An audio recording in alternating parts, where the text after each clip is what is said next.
Dando continuidade ao estudo das sociedades personificadas, nós, depois que examinamos a sociedade simples, examinamos também a sociedade em nome coletivo. Vimos que a sociedade em nome coletivo é aquele tipo societário em que todos os sócios respondem solidária e ilimitadamente por todas as obrigações sociais. O outro tipo societário, nós lançamos no RA, naquele material que nós postamos para vocês, diz respeito à sociedade em comandita simples, artigo 1045 do Código Civil. Sociedade em comandita. A sociedade em comandita, ela tem origem no antigo contrato de comenda, que era um contrato de depósito. O investidor, ele fazia o depósito junto aos capitães de navios, aos comandantes de navios, os mercadores, enfim, para que esses mercadores então realizassem o ato de comércio, a atividade mercantil, já que o comércio se realizava pela via marítima, não havia outra maneira de se comunicar com esse universo econômico, esse universo mercantil, se não fosse pela via marítima.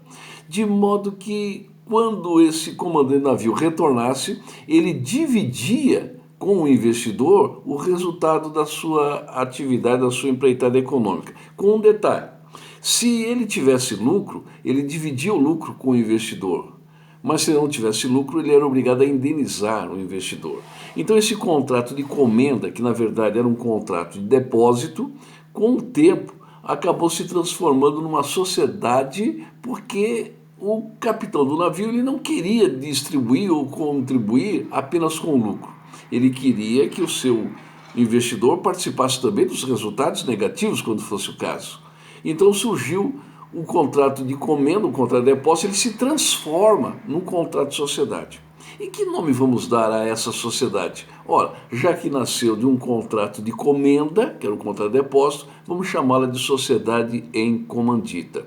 Nós chamamos de sociedade em comandita simples aqui nessa parte do Código Civil, porque quando nós estudarmos as sociedades anônimas, no segundo momento, nós vamos estudar as sociedades anônimas, nós vamos verificar que entre as sociedades por ações, na lei das sociedades anônimas, nós vamos encontrar também a sociedade em comandita por ações. É por essa razão que nós chamamos essa sociedade de sociedade em comandita simples, para distingui-la da sociedade em comandita por ações, que nós vamos estudar mais à frente um pouquinho.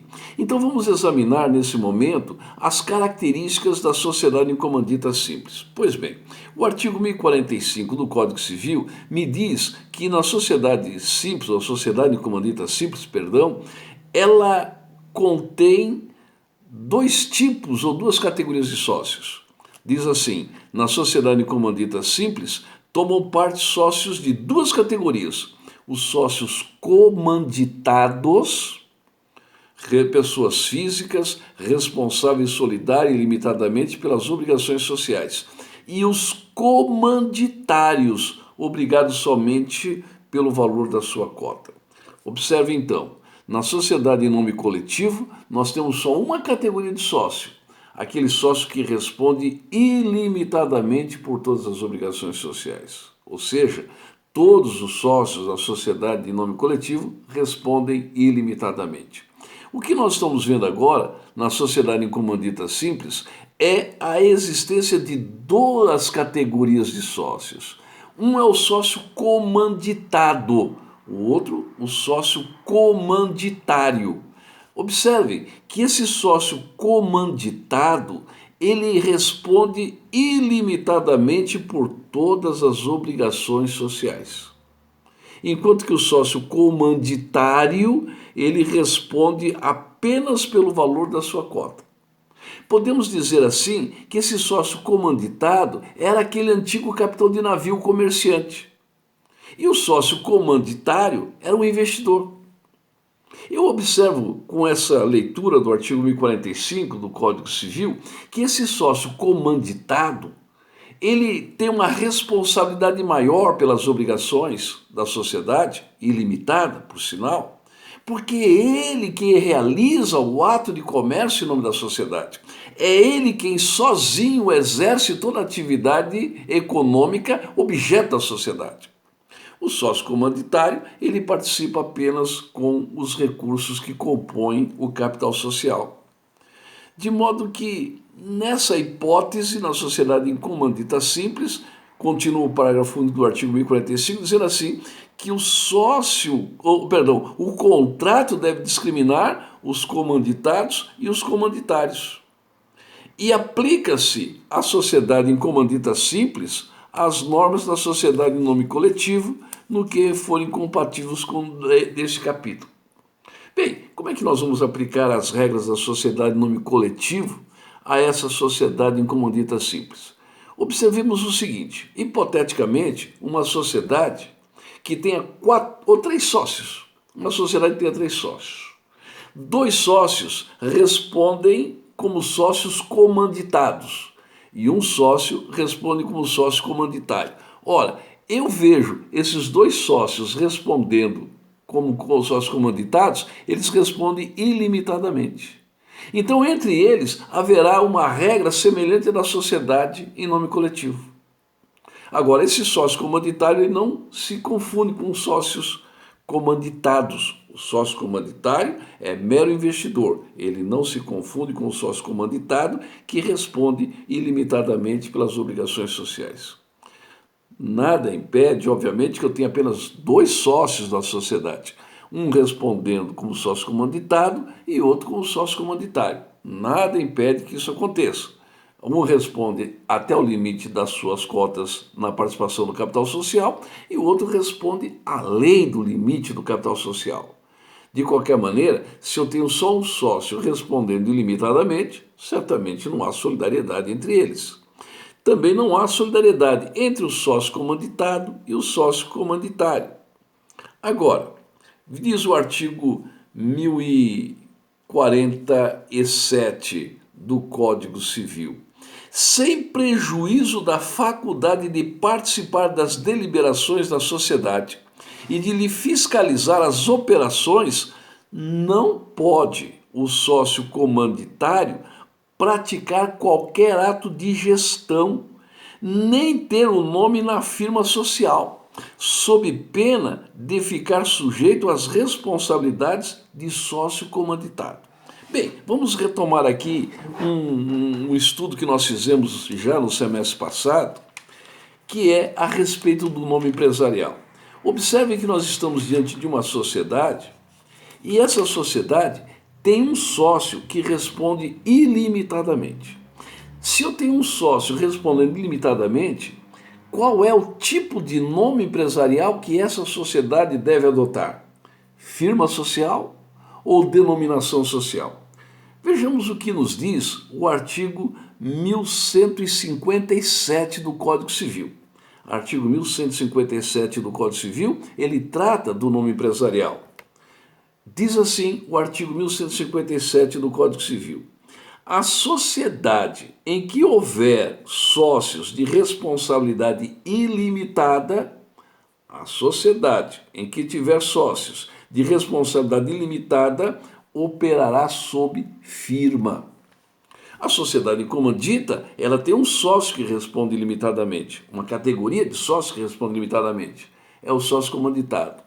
Logo, se eu tenho na sociedade um sócio que responde ilimitadamente, essa sociedade deve adotar obrigatoriamente a firma social. E mais, só o sócio de responsabilidade ilimitada é que pode ter o seu nome lançado na firma social. É o que diz a regra do artigo 1157. A sociedade em que houver sócios de responsabilidade ilimitada operará sob firma na qual somente os nomes daqueles que respondem ilimitadamente poderão figurar nesse nome. Muito bem. Vamos deixar o artigo 1157 de lado, voltemos para o artigo 1047 do Código Civil.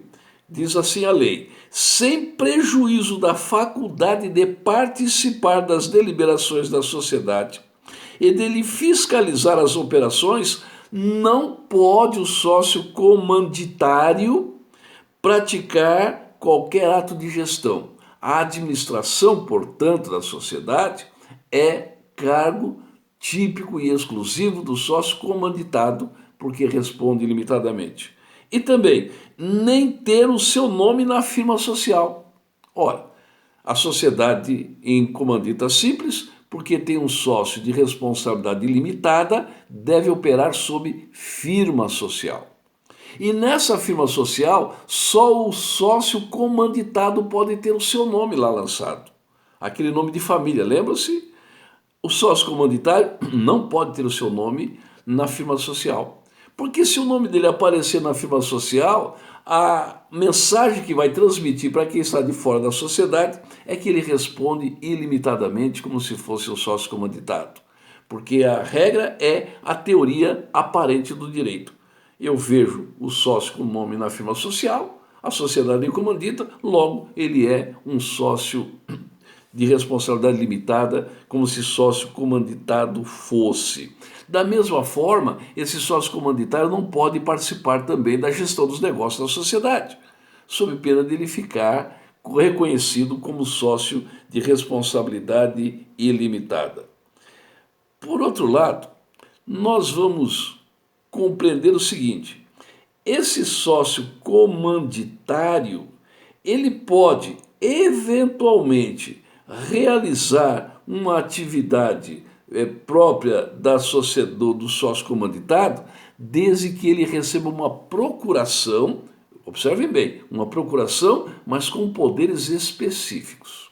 O sócio comanditado precisa se afastar do país. Quem que vai administrar a sociedade? Ele pode nomear qualquer pessoa para administrar a sociedade no nome dele. Se ele nomear o sócio comanditário e der poderes gerais, esse sócio comanditário vai acabar se confundindo com o sócio comanditado e responderá ilimitadamente. Mas se esse sócio receber essa procuração com poderes específicos, ele não terá nenhuma responsabilidade com relação a essas obrigações. É o que diz o parágrafo único do artigo 1047. De qualquer modo, vamos deixar bem claro isso também, porque já está lá no início do caput do artigo 1047, o sócio comanditário tem todo o direito de fiscalizar a atividade de gestão do sócio comanditado. Ele só não pode participar diretamente da gestão e nem pode participar também com o seu nome na formação da firma social. Agora, se nós tivermos só um sócio comanditário e só um sócio comanditado, ou vamos dizer que nós temos vários sócios comanditários, mas um só sócio comanditado. No caso de morte desses sócios, como é que fica? Bem, vejamos o que diz o artigo 1050 do Código Civil. No caso de morte de sócio comanditário, que é aquele sócio que é meramente investidor, a sociedade, salvo disposição do contrato, continuará com os seus sucessores. Chama os sucessores do sócio comanditário para participar dos rendimentos que a sua cota ali permaneceria. Eles vão designar um representante na sociedade. Agora, diz o artigo 1051, dissolve-se de pleno direito a sociedade, por qualquer das causas previstas no artigo 1044. Artigo 1044 fala daquelas hipóteses da dissolução da sociedade, no caso de falência, no caso de morte dos sócios, etc. Ou, 2, quando por mais de 180 dias perdurar a falta de uma das categorias de sócios. A sociedade em comandita, ela só existe se houver duas categorias de sócios. Se desaparecer uma dessas categorias, ou porque ele se retirou da sociedade, ou porque foi excluído, ou porque morreu, o fato é que a sociedade se dissolve. Ou eu recomponho essa pluralidade num prazo de 180 dias, ou a sociedade em comandita simples, ela estará totalmente dissolvida. E, por fim, diz o parágrafo único do artigo 1051, na falta de sócio comanditado, desapareceu a categoria dos sócios que respondem ilimitadamente. Os outros sócios comanditários poderão nomear administrador provisório para praticar, durante esse período de 180 dias, a gestão do negócio da sociedade, sem assumir a condição de sócio comanditado. Então essa é a regra que nós temos para a sociedade em comandita simples. Eu quero lembrar aos meus colegas do direito empresarial, do quarto período, direito empresarial 2, que na nossa próxima aula nós vamos fazer uma videoconferência. Vocês fiquem atentos no RA, poucas horas antes eu vou abrir um link. Vocês que estão aí sintonizados no Gmail, vocês vão abrir esse link e nós vamos nos comunicar. Nós vamos ter uma aula de 50 minutos, começando provavelmente às 20 horas, eu vou depois declinar o horário certinho. Nós vamos nos reunir aqui e nós vamos tirar todas as dúvidas e enquanto perdurar esse período de isolamento social, nós vamos trabalhar dessa forma. Eu vou postando material escrito e depois nós vamos trabalhar aqui em videoconferência. Até lá!